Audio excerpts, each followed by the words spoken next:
Hello. Welcome to this History for Lunch program at the State Historical Society of Iowa.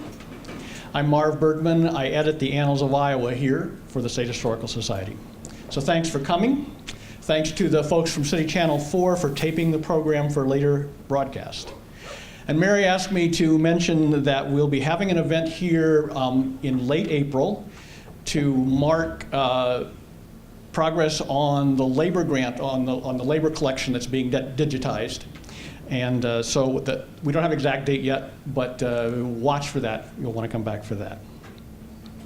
Today we welcome Jerry Harrington of Iowa City to the podium.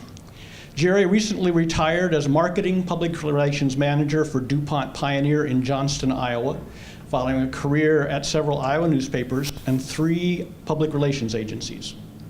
In his retirement, he has returned to his first love, or at least one of his early loves, history. Once upon a time, long, long ago, he earned an MA in history from the University of Iowa after earning a bachelor's degree in English and political science from Cornell College. He's been remarkably prolific and successful in retirement and pursuing his craft. In 2016, the State Historical Society of Iowa awarded him its George Mills Louise Noun Award, which recognized his series, Governors of Influence, in the Iowa History Journal as the most significant article published the previous year on a popular history topic. The next year, he received honorable mention for the same award for his article, First in the Nation, A History of Iowa Caucuses, also published in the Iowa History Journal. He's currently working on a biography of Iowa Governor and U.S. Senator Harold Hughes. If you'd like a foretaste of that work, you can look for his fascinating article on Hughes and the battle over liquor by the drink legislation that was in the winter 2017 issue of the Annals of Iowa. Shameless plug. Yes, that's okay. Today, though, he's going to talk to us about his earlier project on the crusading Iowa journalist Verne Marshall.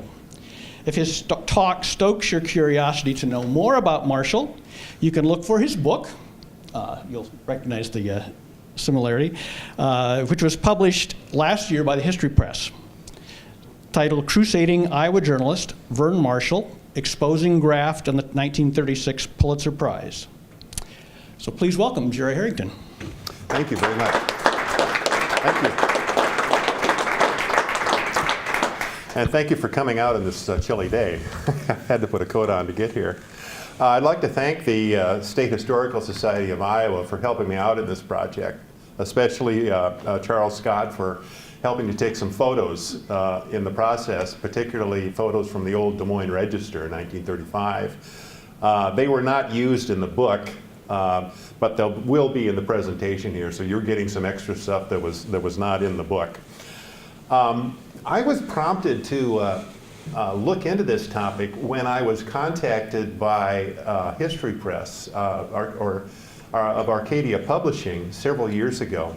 And I had written some articles for Iowa History Journal. And they contacted me and said, do you want to take some of these ideas and turn them into a book? And I said, sure. And the first idea that I gave them was a topic of particular interest to me, which was Harold Hughes and the liquor by the drink issue. And my contact said, well, that sounds great. He took it to the board, and the board said, well, that doesn't really sound very good. It sounds like too much of an academic article. So I said, okay, I'll turn it into an academic article. And that's how this other one emerged. But I continued searching for a topic, and I came across a book by George Mills, who was the former Des Moines Register political reporter. And his book was One-Armed Bandits and Other Stories, and this was a history of Iowa's gambling industry, and particularly the 1980s and the 1990s. However, in his preface to this age, he talked about an event that I'd never heard of.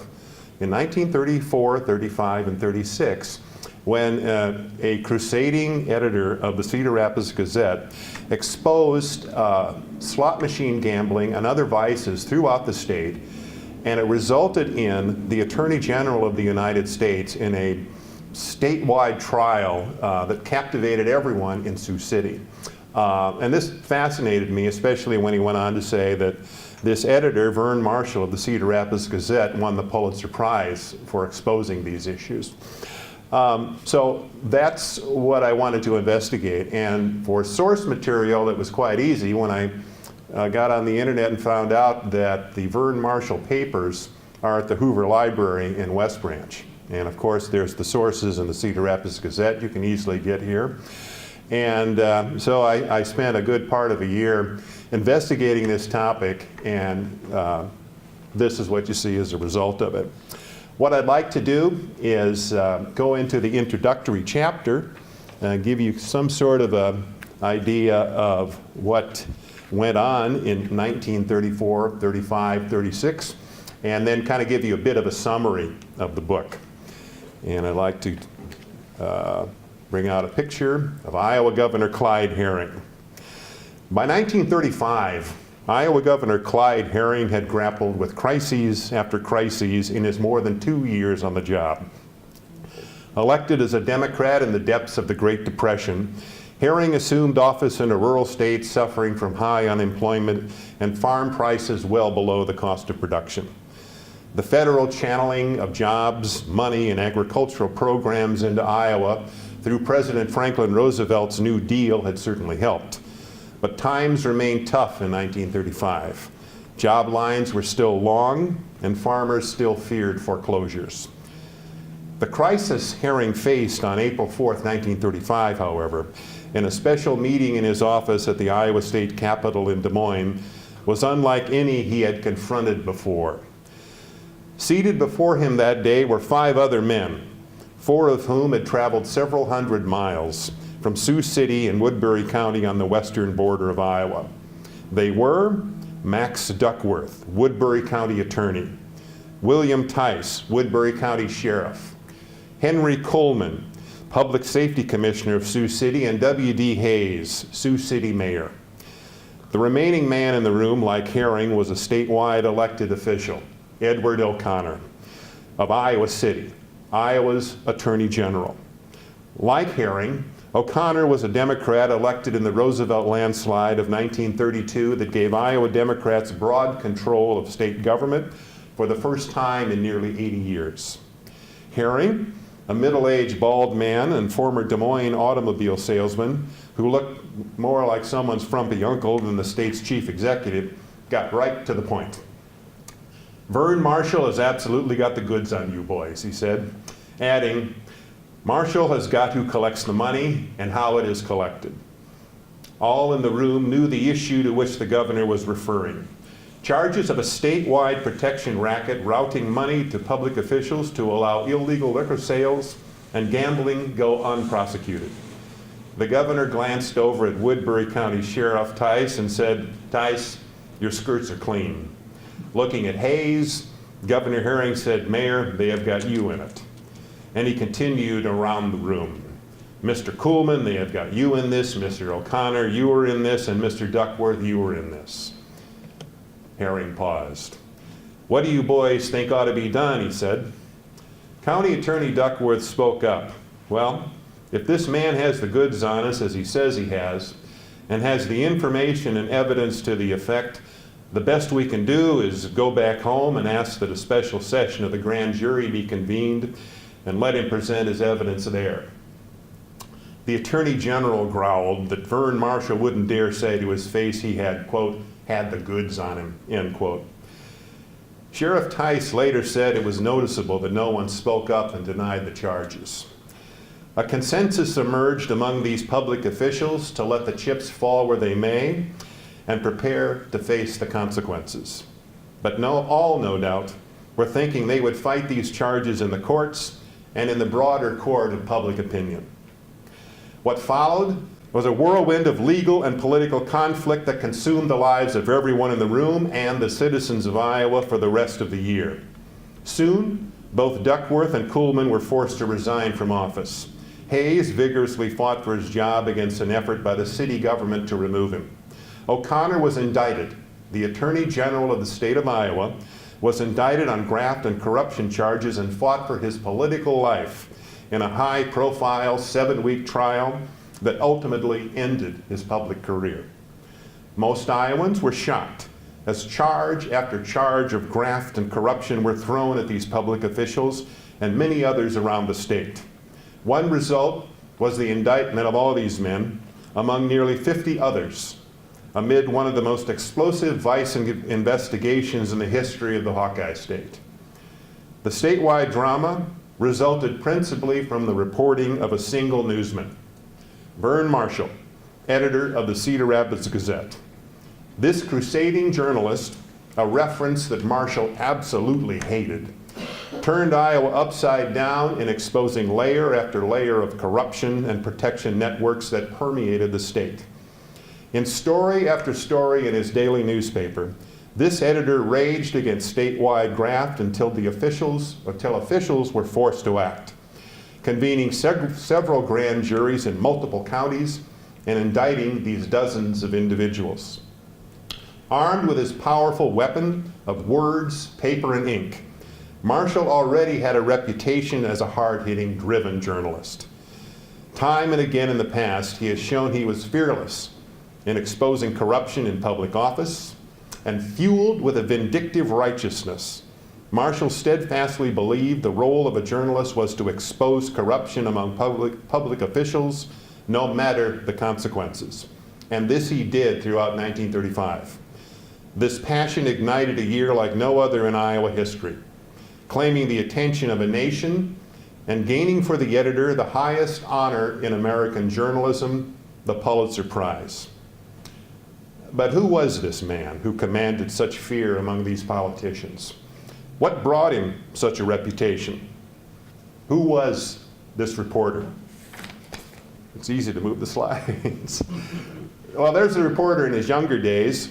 In some ways, Verne Marshall, his name, I guess before I came along here, it's kind of been lost to history.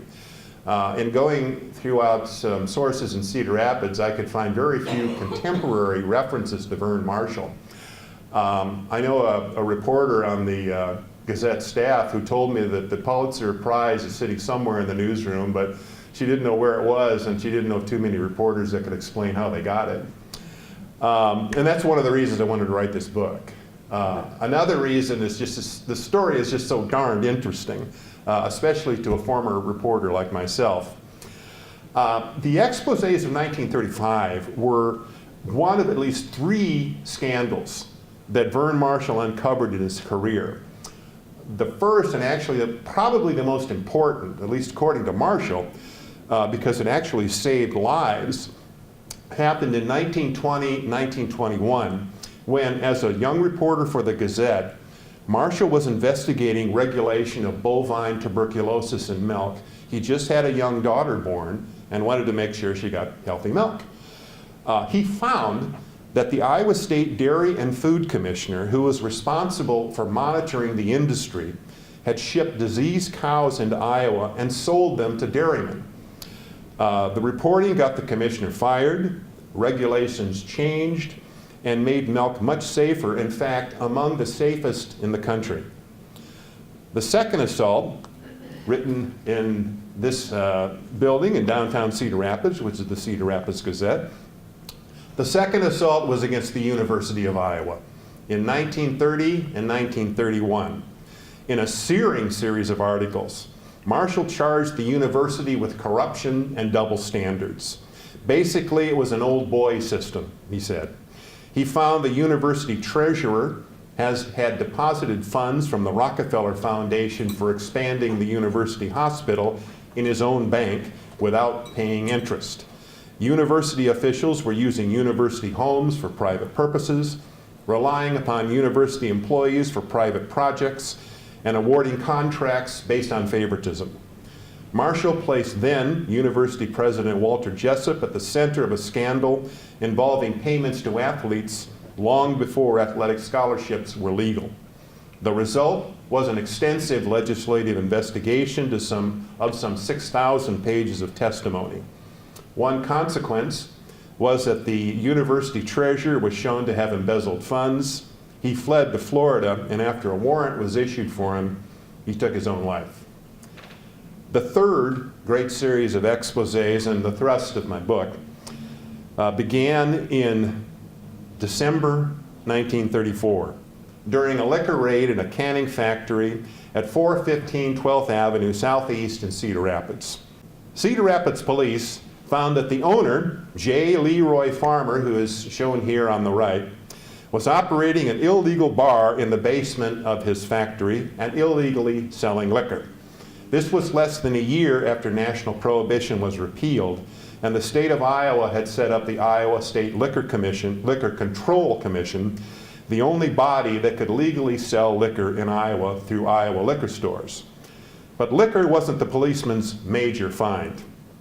In the papers of Mr. J. Leroy Farmer was a letter from the head of the State Liquor Commission, Harold Cooper, containing 200 state liquor seals and a letter granting them to Mr. Farmer, quote, for use in putting on your merchandise which you have in your personal stock. When Verne Marshall heard this, he immediately called Commissioner Cooper in Des Moines, asking for an explanation. Cooper explained that Farmer had told him he had bought the liquor from Wisconsin and wanted state seals to affix them to make them legal. Marshall included this information in his story and even called Cooper back to double-check the quote. He wanted to be extra careful because what Cooper had just admitted to was an illegal act. The new Iowa liquor laws made it a crime to bring liquor into the state from outside and sell it here. Only the Iowa State Liquor Commission could do that. Hours later, Cooper issued a second statement, probably after talking to more sober legal minds, and completely contradicted the statement he'd given to Marshall. Instead, he said, Farmer had the liquor from before Prohibition began. In Iowa, that was 1916, and simply wanted to put state seals on them so his collection was on the up and up. He later denied making the statement to Marshall. Cooper had lied to the wrong man. This started Marshall on a wider investigation that moved beyond simple illegal liquor operations, though it did include that. It took him into the highest realms of state government. Cooper himself was indicted in Lynn County and found guilty of violating the very liquor laws he had sworn to uphold. Eventually, he resigned. Marshall's investigation took him in a number of different directions. One was to expose a statewide graft system whereby those wanting state contracts, road building, construction materials, state office supplies, etc., were forced to jack up their bids by 5%. If they got these jobs, this 5% went into the, quote, Democratic Campaign Fund, where its final use was rather nebulous. This eventual result of this exposure by the Gazette was that the chairman of the Democratic Party, E.J. Fueling of Cedar Rapids, of New Hampton, was indicted and had to resign. Marshall was aided in his investigation by a young state representative from Lynn County by the name of Burke Hickenlooper, later Lieutenant Governor, and longtime United States Senator. But the most important part of Marshall's investigation into state government corruption was the slot machine syndicate. Slot machines were absolutely illegal in Iowa, but they were everywhere. Marshall uncovered a network whereby slot machine operators paid certain state officials $1 a year per machine to, quote, look the other way, unquote, or, when necessary, warn operators when raids were planned. Marshall's investigation took him to Sioux City, where he heard the Iowa liquor and gambling laws were most flagrantly violated. Using private investigators from Chicago, Marshall collected information about official corruption there, providing a very public testimony to a legislative committee, investigating the issue, and of course writing about it in the Cedar Rapids Gazette. Then Marshall took off for Sioux City himself to testify to a grand jury that had been convened to look into his accusations and to do his own investigation because he had sources there that he knew would talk. As Marshall later pointed out, he could not care less about Sioux City, but he was convinced that those on the take would lead to the state government in Des Moines, and he suspected he would get to Des Moines through Sioux City. Corruption in Des Moines affected Cedar Rapids. Among the dozens of individuals that he talked to there was Woodbury County Attorney Max Duckworth, a young lawyer who found himself gnarled in a world of corruption. Talking with Marshall in a hotel room from 5 p.m. to 1:30 in the morning, if you can imagine that, Duckworth finally broke down and confessed to Marshall the gist of the network of payments. At the core was an underworld figure by the name of Joe Gagan. Gagan collected payments from the slot machine operators and managed their safety. But the key was the system of payments upward, and leading into the office of the Attorney General of the state of Iowa, Edward O'Connor. At worst, Attorney General Edward O'Connor was pocketing money along with the others. At best, he was a negligent manager who saw corruption and ignored it. O'Connor was a flawed man with an alcoholic problem. On election night, for instance, in 1932, before Prohibition was repealed, O'Connor was picked up for drunken driving in Des Moines. His attorney, Walter Malley, worked the legal system to avoid an indictment and embarrassment. In return, O'Connor appointed Walter Malley his first assistant attorney general and looked the other way when money was passing through the office. But the Sioux City Journal, or the Sioux City grand jury, only asked after their investigation that Henry Coleman, Sioux City Commissioner of Public Safety, resign. And the Iowa Legislative Committee did really little to investigate the crimes. According to Marshall, it was a whitewash. If these bodies didn't act, the editor of the Cedar Rapids Gazette would.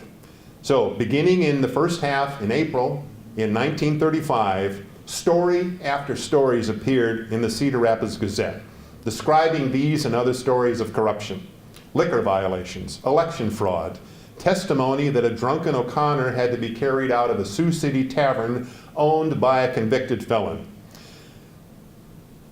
Details of kickbacks protecting a gambling syndicate. One result was a series of further investigations.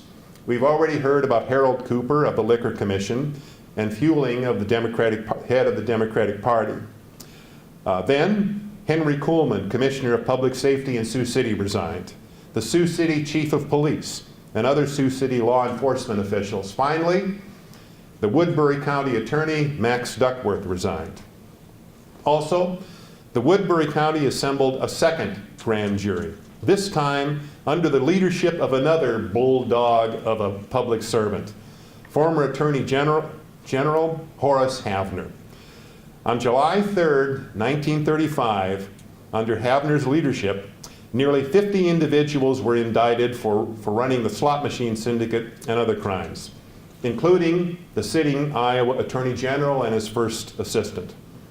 Their prime defense was that Verne Marshall was a paid agent of the Republican Party, and he himself contributed money to the prosecution, as well as testifying against the accused and writing article after article against the Democrats.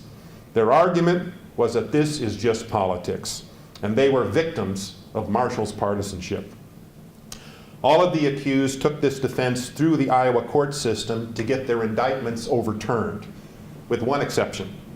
Iowa Attorney General Edward O'Connor wanted to clear his name long before his re-election bid of 1936 and asked that the trial begin as soon as possible in Sioux City. He faced the testimony of the now resigned, indicted, and disgraced Woodbury County Attorney Max Duckworth, who was promised immunity if he testified against O'Connor. Based on his grand jury testimony, Duckworth's testimony was damning, if not tying O'Connor directly to the graft syndicate, at least showing his knowledge of it and extreme negligence at not stopping it. Soon after the dramatic trial began in November 1935, Duckworth took the stand. And that's when the bombshell hit. The young attorney took the fifth, refusing to testify, depriving the prosecution of its prime witness. Duckworth believed that the Iowa Supreme Court would ultimately throw out the indictments, negating the grand jury's promise of immunity. Try as they did, the prosecution could not shake it. And the trial continued for 7 weeks, using lesser, rather unsavory witnesses, trying to tie O'Connor to the syndicate. Back in Cedar Rapids, Marshall was outraged, but resigned to O'Connor's getting off and said so in his columns in the Cedar Rapids Gazette. This was not to be. At the trial's end, After jury members met for several days, they reported they could not reach a verdict. The jury voted 10-2 for O'Connor's innocence, but it had to be unanimous. The two holdout votes were two self-proclaimed housewives who absolutely refused to believe that the Attorney General was innocent, and they would not budge. The judge declared a mistrial, and Marshall declared victory, though weeks later, to his outrage, a second jury convened and declared O'Connor innocent in minutes. The good citizens of Woodbury County simply did not have the energy or the money in Depression-era Iowa to have another trial. However, on May 5th, 1936, the Pulitzer Prize Committee in New York awarded Verne Marshall and the Cedar Rapids Gazette the Pulitzer Prize for meritorious service in journalism in its reporting on, quote, corruption and misgovernment in the state of Iowa, end quote. On the very same day, and covered on the very same front page of the Gazette, the Iowa Supreme Court threw out all 50 indictments of the Sioux City grand jury. It declared that $700 that Marshall had contributed to the prosecution and to the grand jury was a violation of law. Marshall claimed he had only done that to help out in expenses. However, attorney Horace Havner, the leader of the grand jury, his office inserted these contributions into his ledger as compensation, providing fuel for the argument of the defense against those indicted. Marshall considered the Pulitzer Prize the ultimate victory, however, never really believing that the system would work to bring the lawbreakers to justice anyway. And he continued to rage at Iowa politicians in his newspaper and elsewhere. Toward the end of the decade, he rose to national prominence when he started the No Foreign Wars Committee to oppose America's entrance into the Second World War. Basing himself on the East Coast and aligning himself with Charles Lindbergh's America First Committee, which was based in the Midwest, Marshall saw the conflict as simply a battle of economic systems, something he said the United States should not take part in, ignoring, in my opinion, the grave threat Nazism and Japanese imperialism posed to the United States and to Western civilization itself. He accused the Roosevelt administration of pushing the country into war, a legitimate accusation. In the process, Marshall alienated nearly everyone he faced. Charles Lindbergh, who could tolerate most people, couldn't stand Marshall. Eventually, the effort failed. No Foreign Wars Committee was abandoned, and of course, Pearl Harbor ended the debate. But Marshall paid a price, suffering a nervous breakdown, ending up in a sanitarium in Wisconsin, and fading from the public scene. He emerged years later to write a column for the Marion Sentinel from 1953 to 1957, and died in 1965 at the age of 75. Here he is proudly displaying the No Foreign Wars insignia. Whoops.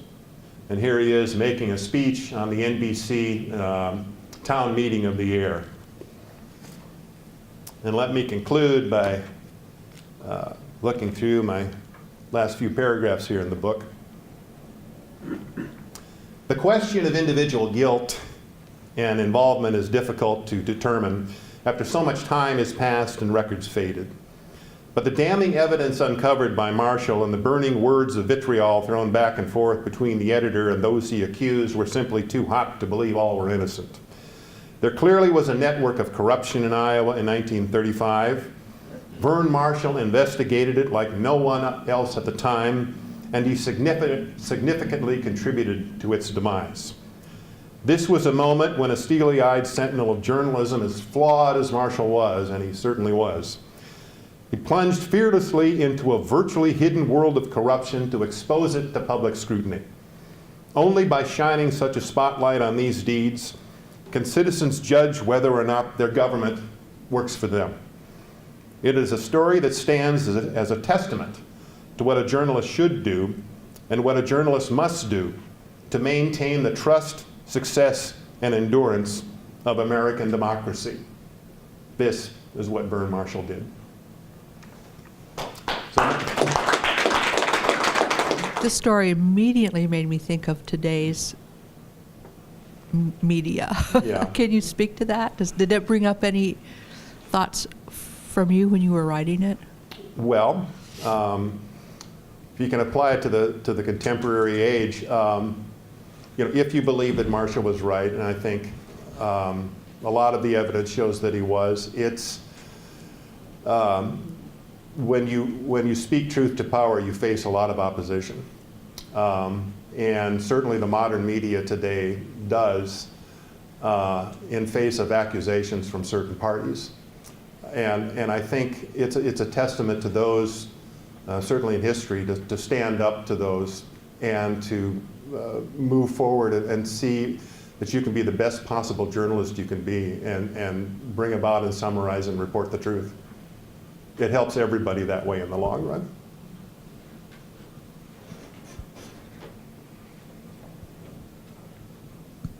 This isn't a question. I grew up in Sioux City, and I remember the slot machines. I remember the liquor stores. Oh, yeah. But I don't remember all this that happened otherwise. Yeah, it was quite a year in early 1935. What's interesting, what's fascinating, just to me about history research itself, is to go into the original archives and look at some of the original material. One of which was a report by a private investigator from Chicago who went to Sioux City to do some, in effect, reporting for Verne Marshall. And he spent some time in Sioux City. He said one of his big problems was that he ordered liquor anywhere, and his problem was disposing of it. In order to carry on his role as a private investigator, you can't walk around, stooped over. And he gave credit to the ladies of the evening who came out during the day and approached him quite frequently. They were a credit to their profession, he said. And what was fascinating, I quote Gordon Kamrick of the Des Moines, I think he was working for the Des Moines Register at the time. He made a trip to Sioux City. And this was a town that was, I described it as being on the edge of civilized farm country and the western frontier at the time, in the 1930s. I don't know if that's your description, but they were a town that had cattlemen come in from the west, and they came into Sioux City to bring their cattle there, and they wanted to have a good time. And that was Sioux City gave them a good time by completely ignoring Iowa's liquor laws. Now, these liquor laws were new. It remains to be seen what was there before with national prohibition and state prohibition, but it was a pretty free-flowing area, and it was interesting to see Marshall's reporting from that too. Yeah. Jerry, you mentioned that the defense of the state officials and city officials was this was a partisan attack. Yeah. To what extent was Marshall a partisan? Did he equally attack Republican politicians for similar kinds of things? First off, Marshall would say he is not, because he would point out that the Cedar Rapids Gazette in 1932 and 1934 supported the Democratic ticket in Iowa. And so when that charge came up, that was his first defense. If you look at those that he attacked, however, they were principally Democrats. He was rather mild in his attack on Herring. He had a few criticisms. Vigorously, he attacked Crashall, Governor Crashall, who succeeded Herring, attacked him in his election bid as governor in 1936, and then his re-election bid. So I don't think anyone would mistake that certainly Verne Marshall leaned to the right. If you look at his columns in the Marion Sentinel in the 1950s, he was extreme right. I mean, whether that was a change from the 1930s or not, there's just no questioning he was, to the right, say, of Robert Taft at the time. Again, he would say that he was not partisan, he was simply uncovering corruption, but he did tend to attack from the right, and he did tend to attack Democrats. Anybody else? The question was how widespread were slot machines? Very widespread. So like in small town. Yeah, yeah. The slot machine operators, to give you some idea, paid only $1 a year per machine for their protection, and the people collecting the money made a lot of money. It was a lot. So they were pretty much widespread, and I think most of those looked upon this, and I think in the illegal liquor operation as well, they were simply providing a harmless vice. I mean, it's not like you're involved in murder, which is not to say that none of that went on, but that was a harmless vice that was, and as long as people are doing it, I, being a person who collects the money, might as well make some money at it. But yeah, they were pretty widespread. They were pretty widespread.